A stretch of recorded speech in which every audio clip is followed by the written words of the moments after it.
Happy Thursday, boys and girls. My name is Jeffery Scott Mitchell, coming to you live on Memorex from an undisclosed location.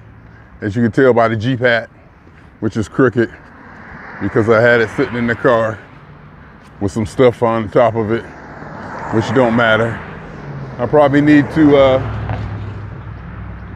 wash it and let it resize itself anyway. Some of the stuff you see when you walk out here, it's exciting. It really is exciting. I'm kind of joking, exciting, but it really is.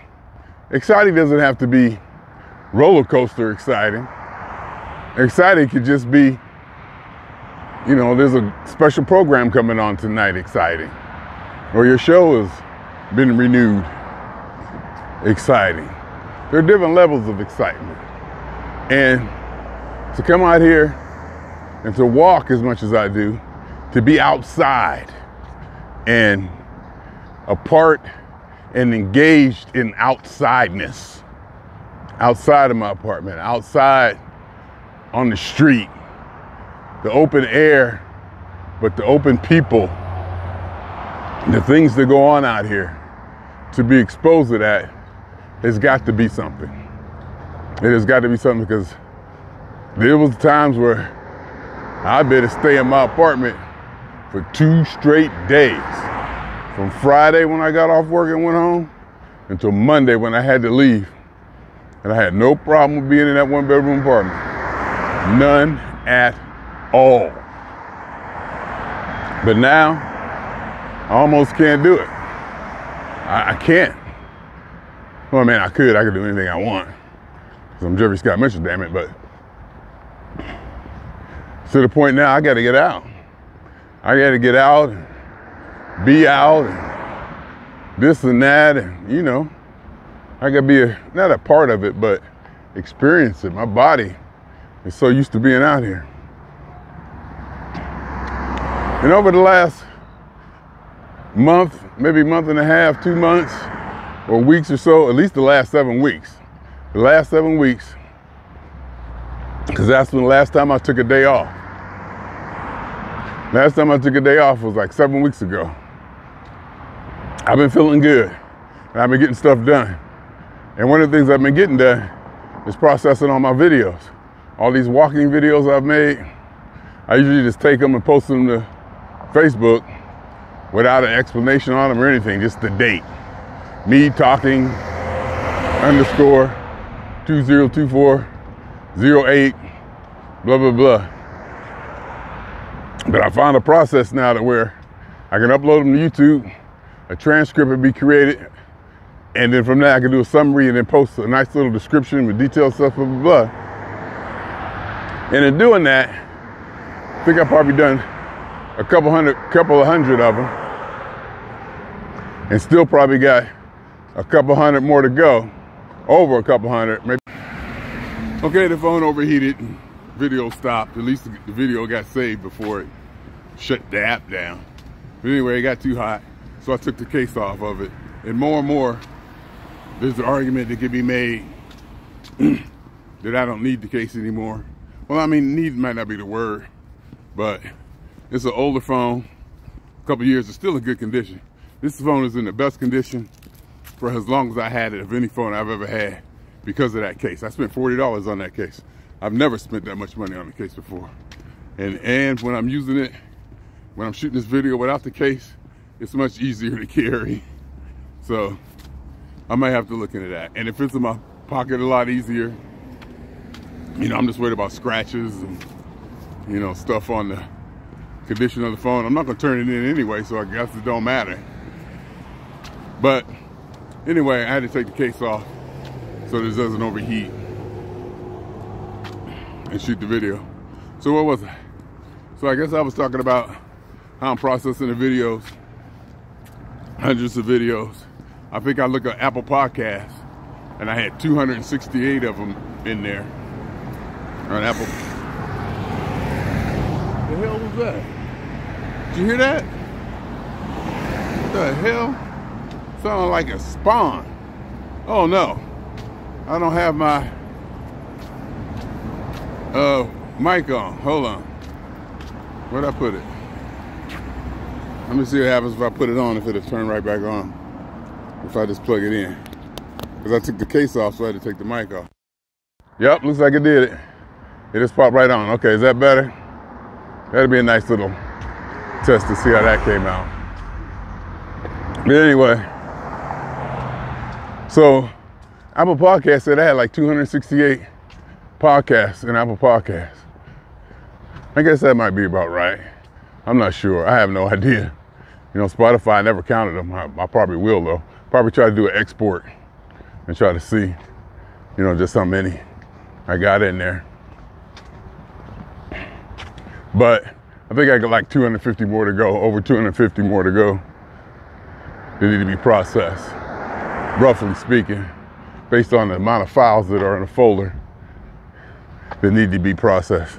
But anyway, in doing that, going through and watching the summaries and all that, I noticed how much I talk about my weight and the health thing and the walking and the Mr. Scale and how I eat. A lot of the videos are titled health and well-being or weight consciousness or this or that. And that's okay. That's okay. And I just say that's okay for lack of a better way of saying it in the moment, because number one, it is Jeffery TV, and it's gonna be about me. And more so, it's what's on my mind. I just come out here and say whatever I'm thinking. You know, there's really no script. There's no idea to not talk about this and not talk about that, or sometimes there's a make sure you talk about this. And it's not really a make sure you talk about this. It's more like, ooh, this happened yesterday. I gotta talk about it. Or I'm just so inclined to talk about it that it just comes out. Like if I see something political or in the media or an event, I'm just inclined to talk about it. And it's not so much, you know, ooh, I gotta talk about it mentally. It's like, ooh, I gotta talk about it subconsciously before I even think about anything. It's already in me. I was, okay, we gotta get this out. But anyhow, and so the focus of me talking about my weight is a thing. You know, and it's exercise, and being out here, and the ongoing struggle, quote unquote struggle with my weight and all that. And I said before, maybe I do it because I am braggadocious to a certain point. I do want to live as an example. I do want to show people that it can be done. And I'm very confident that I can do it. In fact, very confident is an understatement. I know I can do it. I will do it eventually.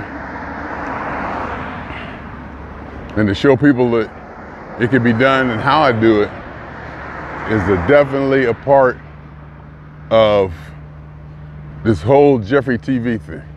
To live as an example, to be that example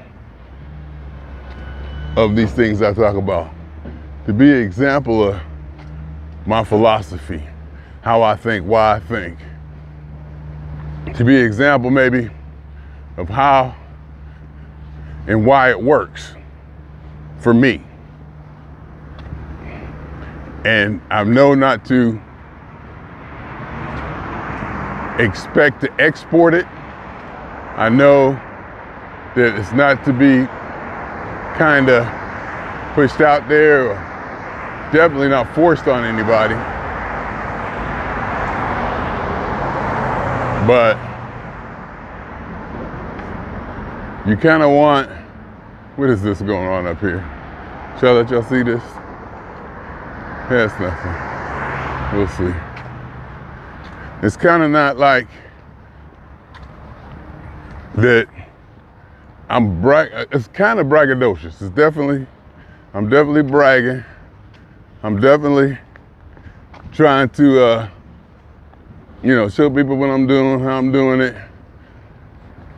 But I know I can't say this is the way you should live. This is how it should be done. You know, this is what you want to do.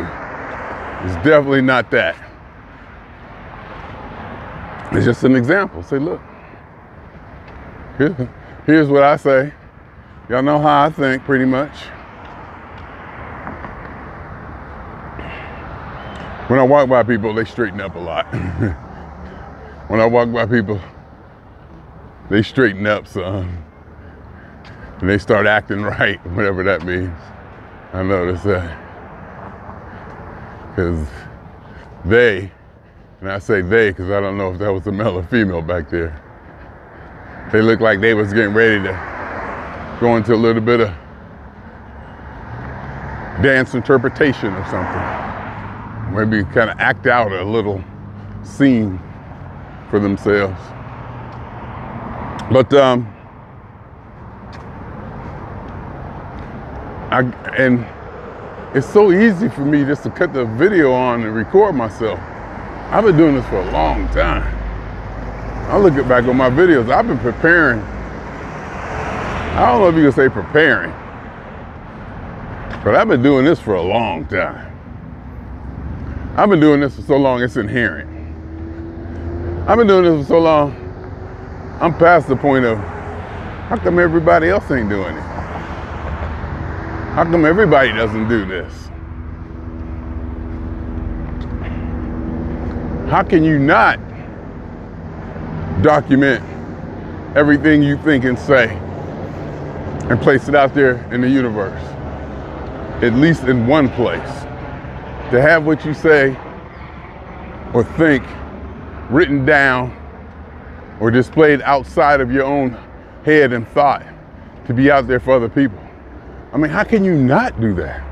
How can you go to your grave knowing there's a lot of things you think, thought, and say, and believe in, and this and that, that nobody else has heard? Or that the world or humanity doesn't have an opportunity to hear that or to know that information. I mean, to me, this is like my life goal. To just about pretty much have every thought that I've ever had out there on the internet. But basically right now it's on the internet. Actually, the idea is for it to live in posterity forever. And one way to do that is the internet, to get it out there. Make all my videos free to download. You know, just want to spread it out there. Just get it out there and let history act on it. I'm like, how can you not want to do that? That's just like, I don't know. And it's like I said, it's inherent. To me, it's like normal. It's like, this is what you're supposed to do.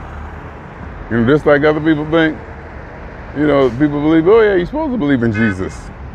You know, you're supposed to believe in God. You know, you're supposed to believe in that. They just naturally think, you know, that's the way it is. What do you mean you don't believe in God? Everybody believes in God.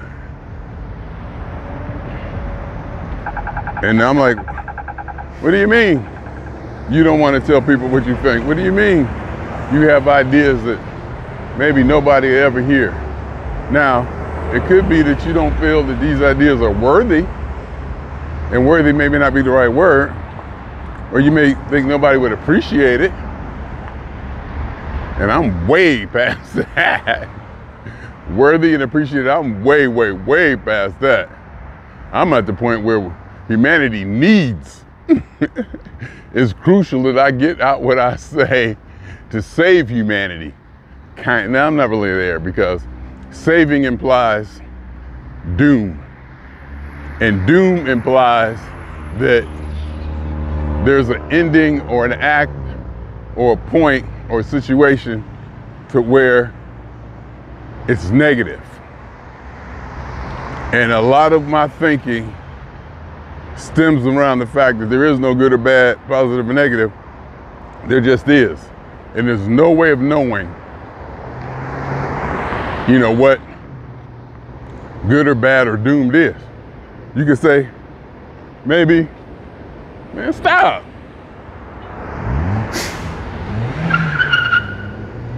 I don't care, speed off like you man. You better speed off.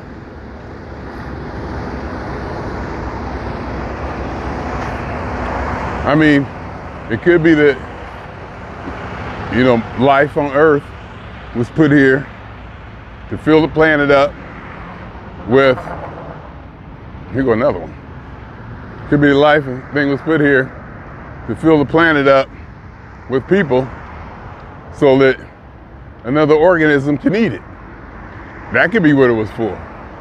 And that other organism that eats it may be the bigger picture, the bigger fundamental basis of the universe, or the universes. Maybe this universe is just a cell and it's maturing and growing to a point like a fruit. And then we get so much life on the planet, it becomes a nurturing morsel for some other creature or entity or organism or whatever to consume and eat. We could just be like a berry on this universe could be just like a berry on a tree, a plum or apple on a tree. Once it gets ripe, you know, boom, boom, boom. Or the universe could be that, whatever. We don't know.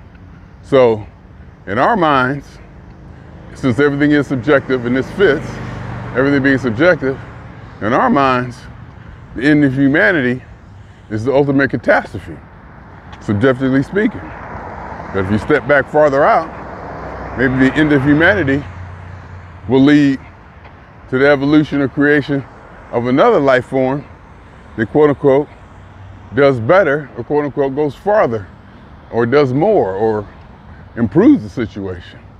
So everything is relative. And since we really don't know what the goal of life is or the goal of this universe is or anything, it's hard to say what's good or what's bad. It's really hard to, you can't really say. You don't know. Now look at this one. Wow, today's the day, ain't it? Homie just laid out there right in the middle of the street. Like, I mean, you get used to this stuff. I was talking to a customer at work. You just kind of get used to it, you know? You just, like they said, you become numb to it.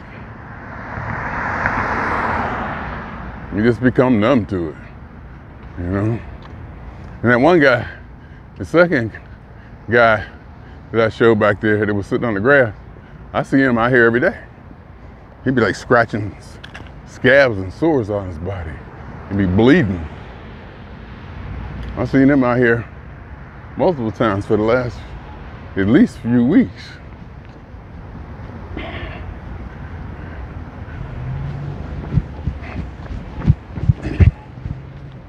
I got to be aware of the left turn signal. Even though the light is, you know, favoring me, I got to be aware of the left turn signal. Even though the red do not walk sign is on, I don't pay attention to that so much, and I probably should. But I do have to be aware of the left turn signal. So, you know, we really don't know. We really, really don't know. And I guess to put that in perspective, me trying to keep my weight down and my focus on my weight and I guess health. I don't even consider my health. Wow, I figure I'm healthy. I ain't worried about my health. I just want the weight off. And to equate the weight, getting my weight off and health, I probably never really even made that connection until just now. And I probably still haven't. I probably just said it because it sounds like the thing that should be said. But everything is relative. Everything is subjective. And the only thing that determines what's important is you. The only thing that determines what's important in life, or what life is about, or the goal of life, or why we are here, or what you believe, or how you believe, is you. Nobody else can tell you anything. Or they can tell you. And you can accept it too. Believe me, this whole God thing and Jesus and religion and Christianity thing. Sure, it was manufactured, created, and fed to the masses to control them and to appease them, to pacify them. But they accepted it, they willingly accepted it, because it was easy. It was easy. It was like Christianity, I can be a Christian and believe in this God, and I don't have to get circumcised. I want that one. You mean I don't have to get circumcised if I believe in this? Okay. Let's try this religion. Let's go over here and see what this one is about. People do that now with different churches. They go and they see what church resonates best with them. So many different beliefs. And people try to say, oh no, it's all the same. It's one God. They all kind of have things in common. No, they don't. No, the hell they don't. They have doctrine. And they have catechisms, I think is the word, that distinguish them from the other one. And all of them say there's only one true God. And there can only be one true. You know, Judaism and Christianity, no matter how much you want to ration it out, it to be the same, it's not. Sure, maybe more things in common, but it's not the same. Hinduism, Buddhism, they're all different. They have different names for a reason, because they're different. And they say, oh, it's only one God. We're all worshiping the same higher source. No, we're not. Islam, nope, no, we're not. And it's cool. Believe what you want. We need all kinds, because you never know. You never know. We want to have certain parts of humanity vested, just in case the Islam God come back. Humanity, all the Islam people survive, and humanity survives. Because in case Jesus comes back, we have all the Jesus believers survive. And in the long run, humanity survives. And I think that's the goal of life. And not just humanity. I'm just talking in terms of humanity survive. Life, period. All the different kind of organisms that can survive under such, extreme conditions. We need them, because we never know. Something hit this earth, boom, boom, boom. Maybe the only life that will survive is organisms that feed off the thermal vents in the bottom of the ocean. Where there's no sun, no light, no oxygen, or whatever. Maybe that's the spark of life. And then that's the only thing to survive. And a few billion years later, it evolves into something somewhere else. Probably not even here. That's the survival of life, not just humanity. It's not just about humanity. All right, I'm gonna stop this and stop it. I don't want it to overheat and lose the video. So, you never know. We don't know. The answer is we don't know. The big answer is we don't know, and I like it that way. I think that's the best way. It's wide open. I am my own God. I can create my own gods. I can create my own doctrine. There is no ultimate right or wrong. If you're looking to the Bible to be your guide, that's your choice, your decision. No God makes you do that. Nobody makes you do that. You get a certain, until you're like 18, 19, you're old enough to be an adult. When you're a kid, you gonna believe in Jesus. Or you gonna believe in Allah, or whatever. You gonna go and sit through your parents' religion, at least in the United States. Because church is a big part of life here, and I understand, not just religious-wise and spiritually, but socially. Alliances, as I've said before, that's where you find your babysitters and people to cut your grass. It's a social gathering. It can be used for a lot of things. Find your boyfriend, your girlfriend in church, especially people coming together under a common belief or a common idea, would be somewhat like-minded. And you can see how that would work out, to kind of start off on a basis of some similar thoughts and beliefs, and then go from there.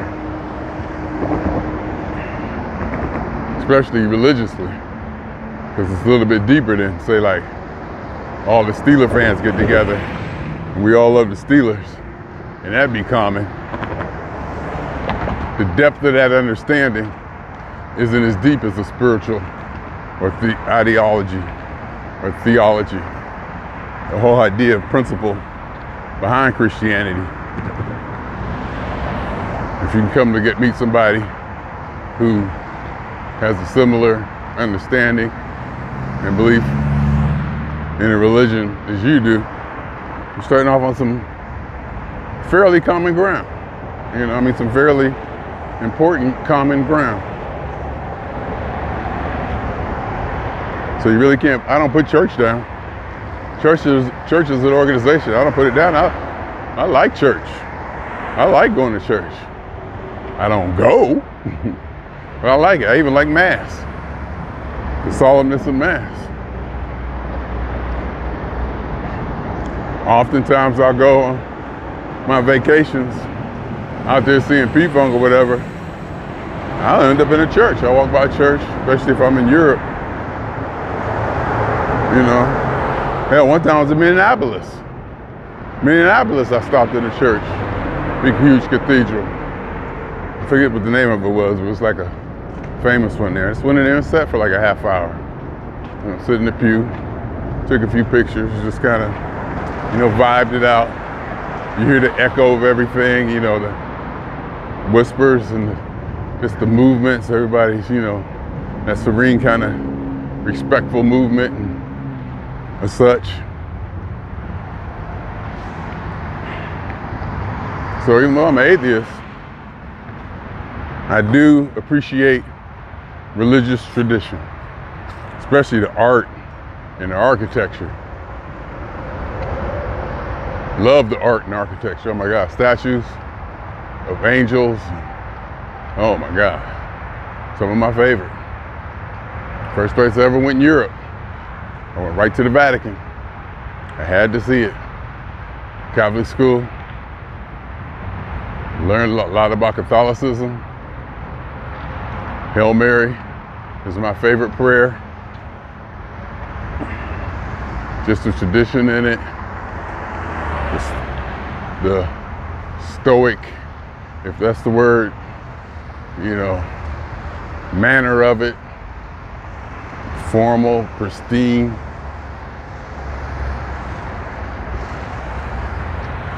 The formality of it to it and the ritual.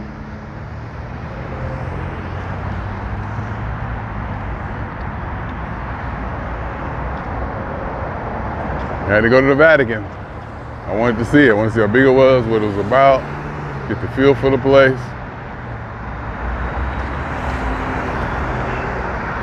When I found out, before I knew I found out, well, I didn't find out until I went to Westminster Abbey in London, probably 3 decades later, 2 decades later, whatever, maybe 3, that, no, it couldn't be 3, 2, 2.5, 2, that these buildings are mausoleums. The Vatican is nothing but a bunch of, it's a crypt, it's a huge, you got bodies buried there, entombed there, memorialized there, everywhere. Westminster Abbey, you walk in, there's bodies in the walls, there's tombs or whatever, crypts or whatever you want to call them in the walls. And when you walk in, you walk right over Sir Isaac Newton and Darwin, I think. They're on the floor. You walk right over them. And I said, where's because I asked when I attended, I was like, where is, you know, Isaac Newton and Darwin? Because, you know, I wanted to get those pictures. He said, well, and he was all, you could tell he was kind of, you know, those guides are, those assistants at museums and galleries. They take so much pride in their work and they're so, you know, grateful to help that you just go, oh, you can just feel it. It's like, well, come on. You know, and probably me being my demographic, he may not often get, you know, a person, single black male, maybe dressed the way I was, you know, the style and the way I carried myself, to be interested in such things. So he was like, well, come on. He showed me, and he went back and looked down on the ground. Yep, I had to walk right over Isaac Newton or Darwin, whichever one it was. One of them was in the wall, but the other one wasn't. And the Vatican was the same way. And you know, a lot of these churches I think I went to, and I think I went to a church in Berlin. I think it was Berlin, it was one of them, or Paris, one of them. And the bottom is the crypt or mausoleum, whatever you call it, in the basement. It's got all these saints or whatever buried there. And it's real, you know, not creepy, but it's more honorable and reverent. You know, there's a deep sense of history. Oh my God, a super deep sense of history. And you get a vibe from it. I get a vibe from it. So, being an atheist, I can appreciate church and humanity. Love humanity. I've said it before and I'll say it again. The best parts of humanity lie in the weakness of the flesh. There's gonna be aliens to come here. It's gonna be an awe, amazement, and admire us for our freedom of consciousness.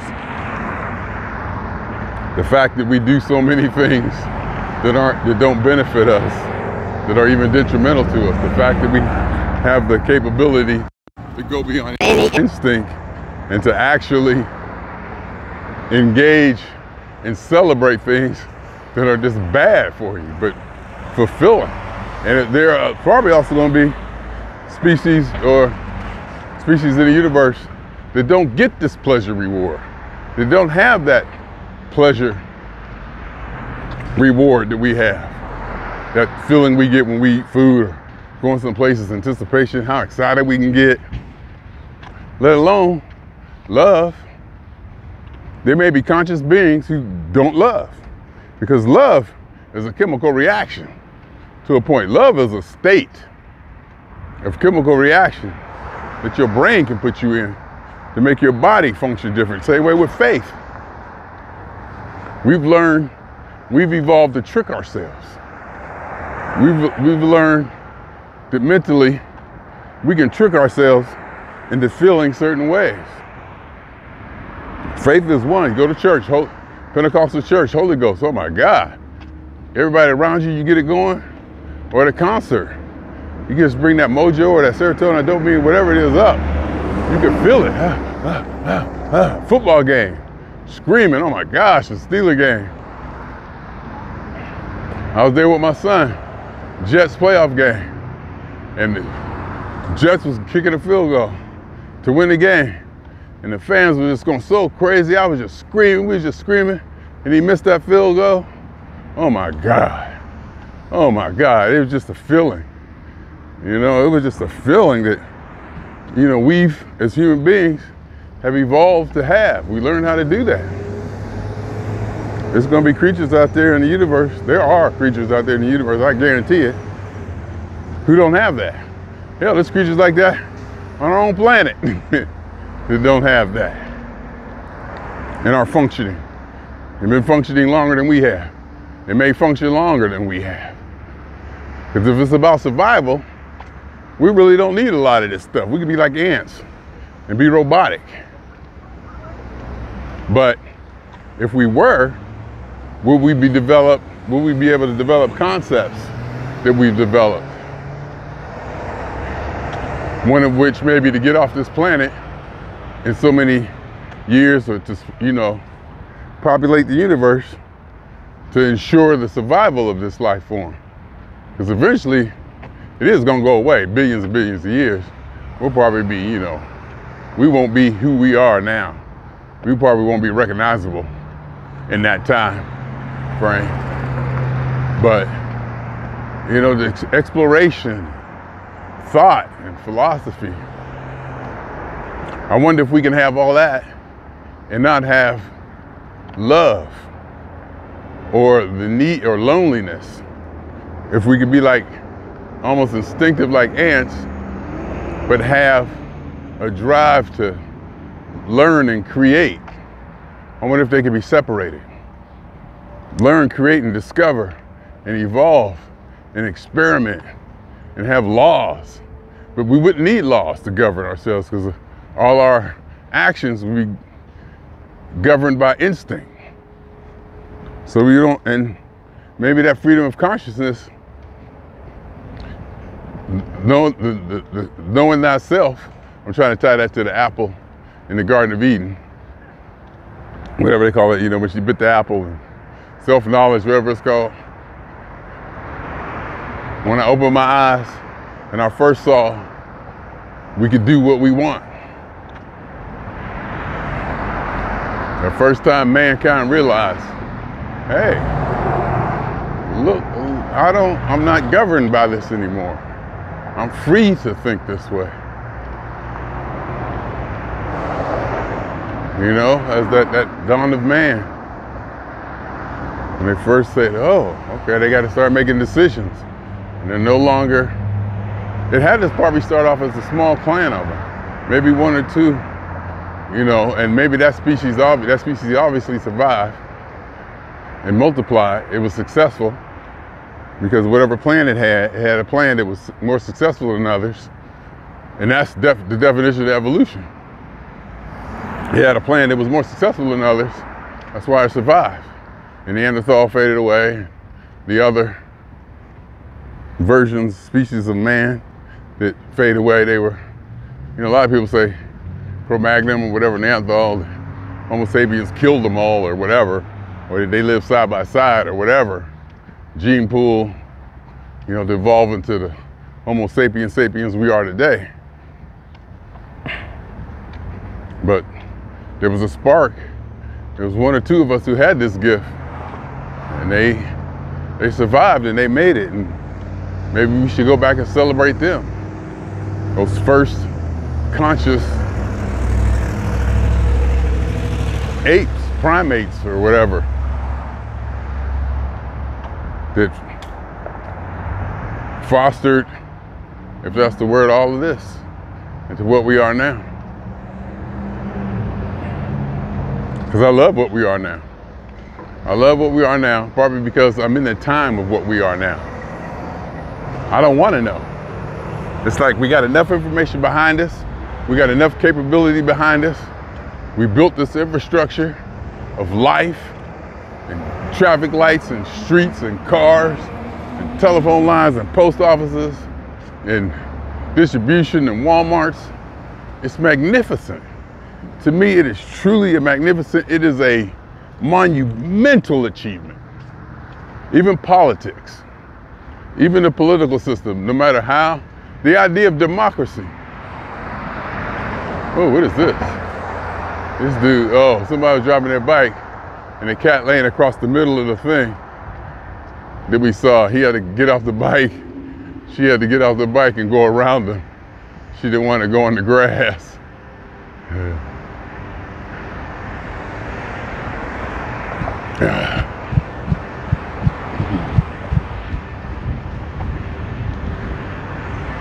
So that's about who we are, what we will be. And like right now, we don't know. We're like in the middle.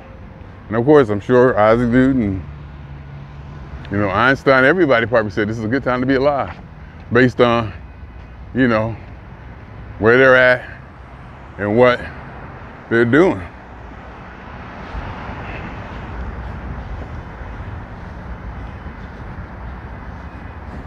It's alive. Based on where they at and what they're doing. You think the time you're at now is the best time to be alive, and you should. Because it's the only time you're alive. The age of the internet.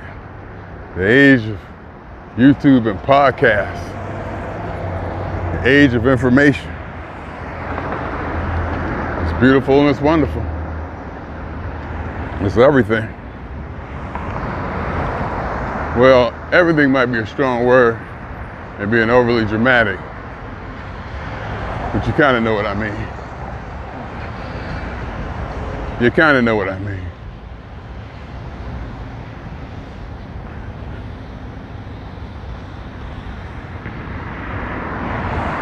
Anyhow, y'all talking up today? I think I definitely want to go home today and splice this up.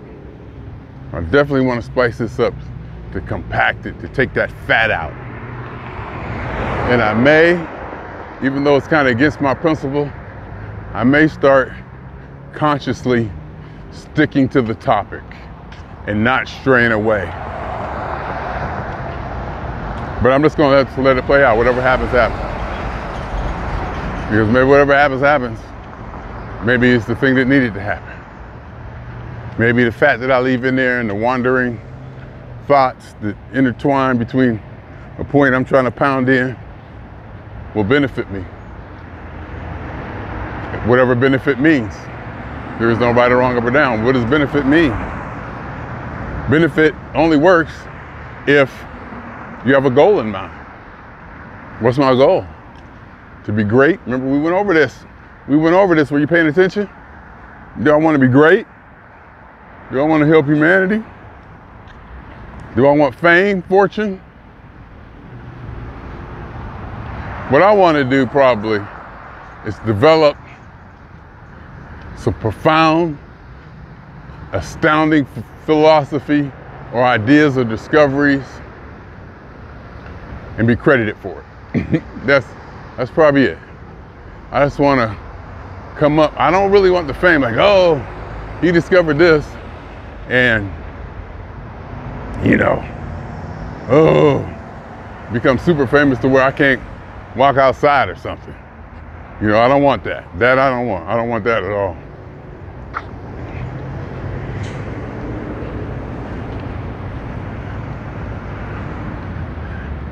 I had to give that person a look. People start easing up on you before you get, you know, kind of cross their path in the car. If you turn around and look them in their face, they'll stop. You give them that look, they'll stop. See, like that, when I throw that in there, when I was making a profound statement about what I want. Do I? I don't want to be famous to where I can't go out. I don't want my freedom, you know, compromised because I got a little bit of fame. But I do want to be recognized. I just want to discover. I just want to discover and develop ideas and philosophies. And I love it when they fit. When something I said 20 years ago still fits into something, to an idea that I get today, like I just realized it, but I see it from a different angle, and it really just fits in there. Like when I found objectivism, Ayn Rand's objectivism, it basically was saying everything I've been saying for the last 30 years. It was just so beautiful how it just fit in there. And then to see her talk and the way she approached things and did this and did that, and the fact that she was Russian, you know I got a thing for that whole Russian culture.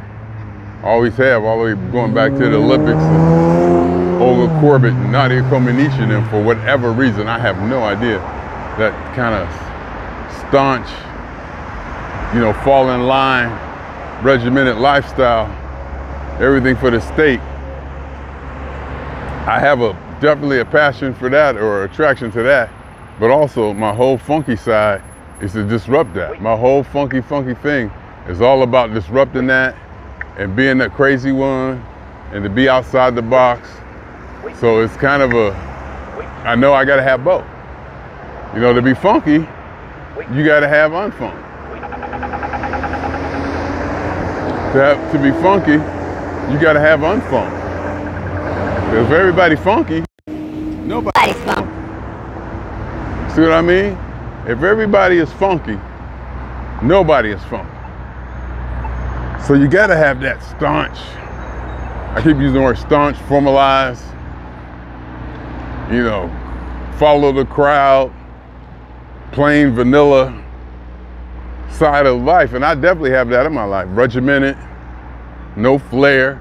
I'm minimalistic in my house, not too ornamental, or ornate or whatever, just plain, you know, straightforward. I definitely have loved that side of myself. Empty, bare counters. But where I want to flare out, and maybe not glamorous, but to be a little bit extra, and is thinking out the box, the philosophy, the ideas, the energies. So I do respect the church and the formality of the church and the rules and all that, because to be funky, I need that. To be outside of that, you gotta have something to be outside of to be funky. Anyhow, so we're gonna out 2 times. For me, for the funk. And for every elementary particle that's ever existed in any atom in this or any universe there ever was, is, or will be. Totality of it all. Theory of universe.